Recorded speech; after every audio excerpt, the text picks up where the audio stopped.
안녕하세요. 뻔뻔한 먹덕방입니다. 구독과 좋아요, 알림 설정, 회원가입 부탁드리겠습니다. 재건축이 들어올린 서울 집값, 이제 토제로 말미암아 전역으로 25개구, 그리고 경기도 12개 지역으로 토지거래 허가 구역으로 딱 묶여버렸죠. 근데 이게 슬슬 우회로를 노리면서 풍선 효과가 구리 쪽으로 훨훨 타오르는 거 아닌가라는 기사까지도 지금 등장하고 있는데, 송파도 역으로 뭐 0.43% 정도 올랐다고 하지만 실질적으로는 거래량이 거의 없기 때문에 이거는 조금 지켜봐야 될 것 같고요. 구리도 한 주 만에 0.52% 상승했다라는 그런 보도가 나오고 있습니다. 실질적으로 구리는 이번에 아주 기가 막히게 토제 구역에서 빠지게 됐죠. 하남이 빠질 줄 알았는데 하남은 포함됐고, 그리고 화성 같은 경우, 동탄 같은 경우도 서울하고는 조금 거리가 있지만 그래도 집값 상승분이 굉장히 높았던 지역이라서 화성도 묶이지 않을까라는 그런 예상이 있었지만 피해갔습니다. 그리고 안양, 만안지구하고 용인, 기흥, 수원, 권선, 그리고 군포가 빠져 있기 때문에 이쪽을 중심으로 해서 풍선효과 나타나지 않을까라는 그런 어떤 지금 전망들이 나오고 있습니다. 실질적으로 몇몇 집주인들이 호가를 급격하게 올리는 그런 어떤 양상으로 가기 때문에 언뜻 보기에는 집값 자체가 풍선 효과를 통해서 다시 현장에서 쑥 하고 올라가는 듯한 그런 느낌적 느낌을 주는 것 같지만, 실제 이 중개사들 현장 영업 그 사무소에서는 토제가 발표됐을 당시에 구리가 비껴가지 않았습니까? 그리고 동탄도 비껴가고 굉장히 문의가 많았었는데, 실질적으로 이제 이 토제가 어느 정도 좀 세팅이 되면서 거래 문의가 거의 이제 줄어드는 어떤 추세로 가고 있고, 설령 거래가 된다 하더라도 잠깐 나오는 이 금매가에서 조금 들어 올리는 거래가로 나오는 것이기 때문에 이걸 실질적인 어떤 이 엄청난 풍선 효과가 확대되는 거 아닌가라는 그 사실들은 기후에 지나지 않을 수 있다라고 볼 수가 있겠습니다. 일단 주간 아파트 매매가 변동률을 보시면 정점을 찍었다가 떨어지는 양상 0.19를 지금 찍고 있고요. 역시 수도권도 이 약부합을 보이고 있고 지방도 마찬가지입니다. 전체적으로 지금 이제 어느 정도 관망세가 계속적으로 확대된다고 지금 볼 수가 있겠고요. 전세가 변동률 역시도 지금 전세 수요 자체가 월세로 다 전환이 되는 분위기라서 글쎄요, 전세가가 급격하게 오를 가능성은 거의 없다. 왜냐? 이제 이전처럼 전세 수요가 시장에 이 전세가를 밀어 올릴 만큼의 수요적인 어떤 드라이브를 걸지 못하는 상황이거든요. 그러니까 애써 지금 집이 없는 상황에서 전세 자금 대출 무리하게 받아가지고, 아니 집도 사기도 전에 원금이자 갚느라고 좀 후달리는데 뭐 꼭 그럴 이유가 있는가? 그래서 월세로 이제 전환하는 그런 어떤 분위기가 굉장히 지금 이 가파른 그런 상승세를 보이고 있다는 얘기고요. 일단 전세 부분은 그리 의미가 없다. 그리고 강남 쪽은 매매가가 어마무시 올라가는 그런 이 궤적에 비해서 전세가가 오히려 마이너스가 되는 그런 어떤 상황 속으로 들어와 있기 때문에 전세가율이 굉장히 좀 낮아지는 그런 추세에 있습니다. 그래서 실질적으로 전세가 지표는 그리 큰 의미가 없다. 매매가가 이렇게 올라치는 상황에서 전세가도 같이 따라 올라가는 듯한 느낌을 줬지만 실질적으로는 시장에서 전세가가 그렇게 급격하게 오를 가능성은 없다라고 전망이 됩니다. 일단 아파트 거래량 자체는 지금 91건으로 11월 달 이제 한 주, 첫 주가 지나가는데 거의 바닥 수준이다. 수조에 딱 붙어 있는 까지미 마냥 완전히 그냥 바닥 거래 양상을 지금 보여주고 있습니다.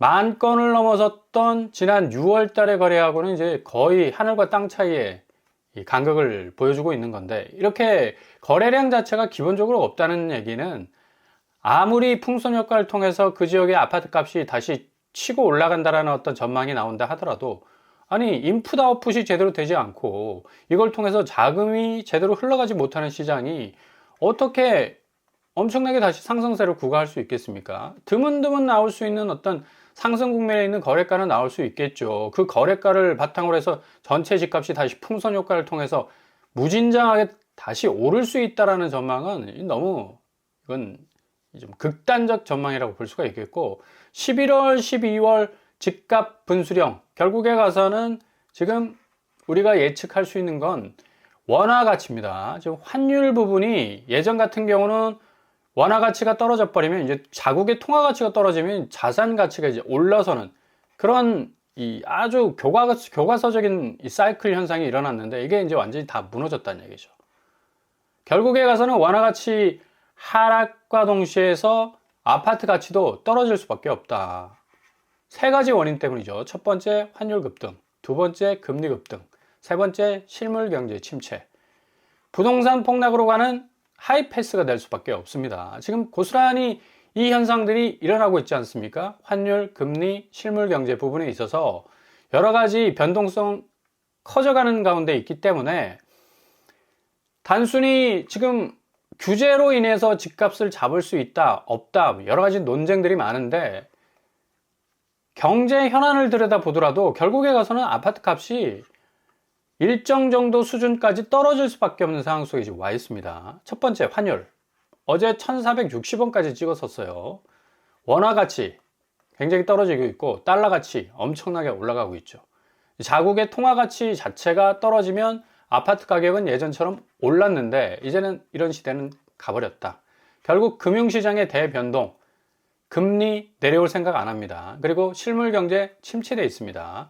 우리나라 지금 관세 영향 때문에 수출이 그래도 어려운데도 불구하고 허들을 껑충껑충 뛰어넘어가고 있지만 예전처럼 뭐 5% 이상의 경제 성장률을 달성하기는 좀 힘든 상황이고 지금 관세 영향 상당히 환율이 받고 있는 겁니다. 그렇기 때문에 요 환율 부분이 부동산 시장의 폭락을 또 야기시킬 수 있는 내관이 될 수가 있다. 특별히 코스피 시장이 선전을 하고 있는데 최근 들어서 한 하루 이틀 사이에 외국인 매도가 한 7조 8조 정도 됐었습니다. 이렇게 외국인들이 국내 주식 종목을 던져버리고 나가게 되면 결국에 가서는 환율이 오를 수밖에 없어요. 원화 가치가 지금 상당히 퇴색될 수밖에 없는 건데 이게 만약에 1,500원, 1,600원까지 가버리면 환율 차이로 인한 이 수익률이 훅 떨어질 수밖에 없기 때문에 외국인들은 더 주식 종목에서 발을 뺄 가능성이 높습니다. 그래서 어찌 보면 굉장히 환율 자체가 변동성이 커질 수 있는 가능성이 있다. 지금 엔화도 흔들거리고 위안화도 지금 흔들거리고 있습니다. 가장 뭐 중간에서 샌드위치 될 수밖에 없는 이 원화 가치가 이렇게 흔들려 가고 있기 때문에 집값 추이는 더욱더 큰 영향을 받을 수밖에 없다. 그리고 두 번째 금리 급등이요. 금리는 주담대가 지금 내려갈 거라고 했는데 오히려 역주행하고 있어요. 최저금리도 이제 4%대 코앞으로 다가왔고요. 상단가, 그러니까 상한가를 보시면 거의 뭐 5.5에서 5.9까지 지금 주담대 금리가 나오고 있습니다. 여기다 이제 가상금리까지 은행이 1.5 정도 붙여버리면 7% 정도의 주담대 금리가 나올 수도 있는 그런 시대가 열릴 수가 있다는 얘기죠. 한국은행은 계속적으로 미국 금리나 가속도, 풀악세를 받고 있는 상황에서 한은은 못 따라갑니다. 왜? 집값 부분이 있기 때문에. 아니, 이렇게 토호제를 통해서 25개 구역, 그리고 12개 지역을 딱 묶어놨는데도 불구하고 풍선을 타고 있다. 구리, 그리고 동탄 지역, 집값이 들썩들썩거리고 있다. 오히려 뭐 송파가 오른 거 아니냐? 이런 식의 전망이 나오고 있는데 어떻게 한은이 기준금리를 인하할 수 있겠습니까? 금리 인하하는 순간에 거의 버튼 누르게 되는 거죠. 꽝 터질 수 있는, 그러니까 집값이 다시 한번 폭발할 수 있는 어떤 리스크가 충분히 있기 때문에 한은은 운신의 폭이 굉장히 좁을 수밖에 없는 거고요.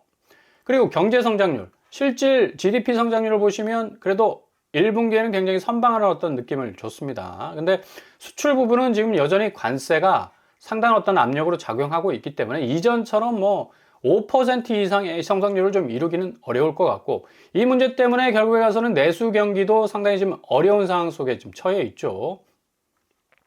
그래서 집값은 지금 딱 세 가지 환율 급등과 금리 급등과 실물 경제 침체라는 이 삼각파도를 고스란히 맞아들일 가능성이 높기 때문에 결국 부동산 자체는 상당한 가격 조정기를 겪을 수밖에 없는 경제적 상황 위에 놓여 있다라는 얘기입니다. 그리고 실질적으로 또 하나의 변수가 있죠. 코스피 시장. 어제 1.81% 정도 빠지는 조정기를 지금 겪고 있는데 워낙 뭐 40%, 한 달에 40% 이상이 올랐습니다. 그럼 이게 당연히 조정이 되지. 그죠? 약간의 조정기를 겪고 있는데 그래도 그럼에도 불구하고 개인이 6,700억을 지금 사들이고 있고, 외국인은 뭐 빼고 있음에도 불구하고 이걸 개미들이 다 받아내고 있다는 그런 어떤 추세로 가고 있죠.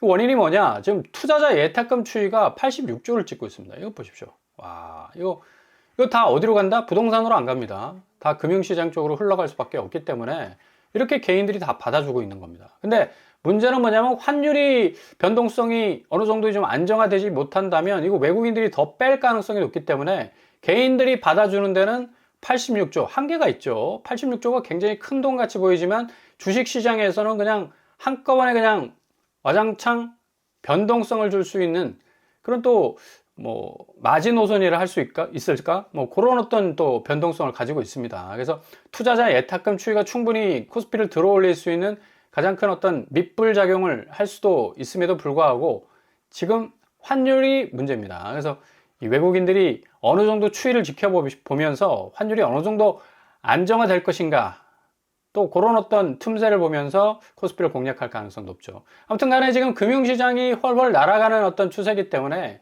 상대적으로 부동산 시장 확실히 꺾일 가능성 높다. 그래서 첫 번째, 두 번째, 세 번째 이유뿐만 아니라 플러스 알파로 금융시장의 영향, 고로 집값은 상당한 조정기를 겪을 수밖에 없다 라고 말씀을 드릴 수가 있겠고요. 일단 다주택자들이 급해졌죠. 5월 전까지 양도세 중과를 맞지 않으려면 급매를 쏟아낼 수밖에 없는 그런 형국으로 흘러가고 있고, 정부도 또 추가 공급 대책 지금 굉장히 미진했습니다. 공급 대책이 거의 전무했기 때문에 규제로 쏴버렸는데, 규제는 또 한계가 있죠. 계속해서 몰아간다는 의미는 있지만 몰린지는 결국 확 하고 발등을 물 수가 있어요. 역공을 당할 수가 있다는 얘기죠.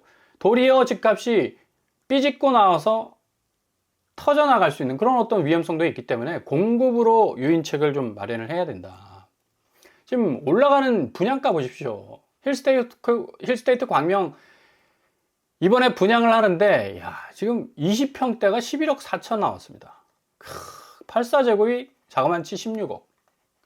둔촌주공이 얼마였습니까? 13억 했었어요. 근데 경기도 광명이 지금 84제곱이 16억, 3억이 더 비싸. 허탈할 수밖에 없죠. 광명이 16억 넘어버렸으니까. 그 정도로 지금 광명 분양가가 심상치가 않고요. 그리고 반포동에서 이번에 분양하는 반포 트리니온 역시도 33평에 27억을 찍었습니다. 이제 거의 뭐 30억 가까운 분양가를 지금 찍고 있는데, 아무리 뭐 역세권 아파트, 그것도 강남에 위치한 아파트를 할지라도 상당히 분양가는 치고 올라가고 있다. 그리고 분당에서 이번에 분당 TL1 여기도 25억 7천을 찍었습니다. 경기도권에서 84제곱이 26억 27억이라면 이거 할 말 다 했네 이거. 그죠? 거의 반포 아파트 분양가하고 똑같습니다. 그러니까 이렇게 분양가가 미친 듯이 지금 올라가고 있다는 얘기예요. 분당, 반포 넘어서고 있습니다. 대전서도 뭐 심지어 지방에서도 14억 원대 아파트가 지금 등장하고 있는데, 그러니까 얼죽시라는 말은 정말 뭐 전혀 가당치도 않는 말입니다. 분양가가 이런 상황인데 어떻게 얼죽신이야, 얼어 죽어도 뭐 신축이라는 말, 그런 말은 뭐 뱉어내지 못하죠. 지금 분양가가 일단은 모두 10억을 돌파하고 있고, 지난달 평균 분양가는 12억을 넘어서고 있습니다. 뭐 국평은 말할 것도 없고요. 자, 이렇게 되다 보니까 실질적으로 공급이 전무한 규제 일변도의 부동산 정책은 상당히 분양가나 또 구축의 가격들을 밀어 올릴 가능성이 높다. 그래서 대통령실에서 공급 확대 전담반을 지금 만들어서 필사적으로 공급하겠다라는 또 워딩까지 내놨는데요. 일단 서리풀이나 뭐 우면산 등등 여러 가지 지금 계획하고 있는 공급들이 좀 빠른 시일 내에 나와줘야지 시장 자체가 좀 안정화될 수가 있는 겁니다. 실질적으로 지금 진행되고 있는 코어원과 세택 부지, 이 통합 개발 부분에 있어서 여기 부지, 지금 동부도로 사업 부지가 굉장히 지금 각광을 받고 있죠. 뭐 하계울역 끼어 있고요. 그리고 대청역 끼어 있습니다. 대치동, 뭐 학원가, 강남에서 뭐 거의 끝판왕이라 부를 수 있는 그런 입지 아닙니까? 그리고 음마 아파트 바로 옆에 붙어 있어요. 그러니까 음마 아파트가 30억, 40억 하는 아파트에 동부도로 사업 부지를 통해서 이익공용이나 또 토지임대부 같은 지분 적립 같은 좀 대안적 형태의 공급이 쏟아지게 된다면 10분의 1 정도밖에 안 되는 그런 어떤 분양가로 진입할 수가 있다는 얘기입니다. 그러니까 음마 아파트는 기절 초풍을 하겠죠. 이게 30억, 40억 하고 다시 뭐 재건축 해버리면 뭐 50억, 60억 간다는 그런 어떤 기대가 만빵인데, 동부도로사업소 부지에서 3억 1천만 원, 3억 2천만 원 정도 분양가로 딱 내버리면 그냥 시장 자체가 그냥 평준화되는 겁니다. 밸런싱이 딱 되는 거지. 그죠? 뭐 입지는 말할 것도 없고요. 이 세택하고 동부도로사업소 부지가 서울시에서 뭔가 좀 분리시켜서 개발을 한다라는 또 계획으로 바꿔놨었는데, 뭐 새 정부에서 좀 드라이브를 확실하게 걸게 되면 뭐 통합해서 해버리면 지금 3,000세대에서 5,000세대를 뺄 수 있는 어마무시한 부지가 될 수가 있겠고요. 기존 2,200호였습니다. 충분히 세택하고 합치면 5,000세대 될 수 있고, 서울의료원도 이제 800세대로 서울시에서 줄였는데 당초 3,000세대였습니다. 더 늘려서 한 2,000세대에서 10,000채 정도를 충분히 뺄 수 있는 공급 라인이 될 수가 있다. 공급 파이프라인이 될 수가 있는 거죠. 서울의료원 부지. 얼마나 그냥 한 10년 동안 거의 이게 지금 계획상에서 머물러 있는 그런 어떤 상황이라고 볼 수가 있겠고, 요게 이제 이번 공급 이 기치를 통해서 상당히 좀 드라이브를 걸고 사전 청약 형태로 해서 10,000채 정도가 일시적으로 서울에서 공급 폭탄이 딱 터지게 된다면, 지금 뭐 삐질삐질하고 올라오고 있는 지금 규제 지역 외의 어떤 풍선 효과들은 다 그냥 잠식될 수밖에 없겠고, 지금 가뜩이나 지금 주춤주춤하고 있는 집값 자체도 확실하게 잡힐 수 있는 상당한 어떤 이 공급책이 될 수가 있다. 좀 다 비어 있지 않습니까? 부지 자체가. 이렇게 멋진 어떤 마스터 플랜까지 갖고 있었는데 거의 10여 년 동안 스탑이 됐었어요. 그러니까 이런 공급들이 점차적으로 이제 고개를 들면서 나오기 시작한다면 엄청난 부동산 지형도의 어떤 변화를 꾀할 수 있는 굉장한 공격적 공급이 될 수 있다라고 말씀을 드릴 수가 있겠고요. 하여간 이거 좀 잘 지켜보실 수 있길 바랍니다. 일단 이 동부도로사업소 부지와 서울의료원 부지 10,000채 정도를 뺄 수 있는 이 공급량, 요거 나오면 그냥 무주택자들한테는 땡큐죠. 무조건 땡큐죠. 서울의 가장 핵심적 입지에서 이런 공급들이 좀 공격적으로 더 쏟아져야 된다. 뭐 규제나 여러 가지 금리 부분이나 또 금융시장의 지형 변동성 등등등 다양한 어떤 이 집값을 자극할 수 있는 여러 가지 요소들이 많겠지만, 이런 어떤 공급들이 또 계속적으로 이어진다면 확실한 이 집값 조정기, 또 집값 이 하향 안정화를 이룰 수 있는 또 하나의 트리거가 될 수 있겠다라는 말씀을 드릴 수 있겠습니다.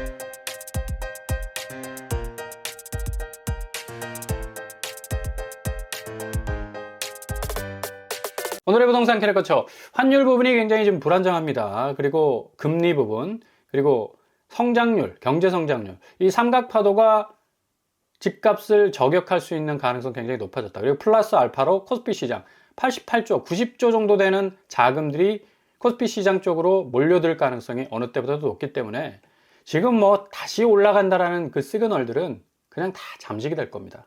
어차피 11월, 12월 잘 지켜보시면서 준비하신다면 금매로 쏟아지는 그런 물량들 많을 테니까 골든타임 분명하게 포인트 잡아서 진입하시면 되겠습니다. 오늘도 응원합니다. 항상 여러분의 길이 꽃길만 되실 수 있기를 바랍니다. 자, 오늘 뻔뻔한 복습발 마치겠습니다. 구독과 좋아요 부탁드립니다. 감사합니다.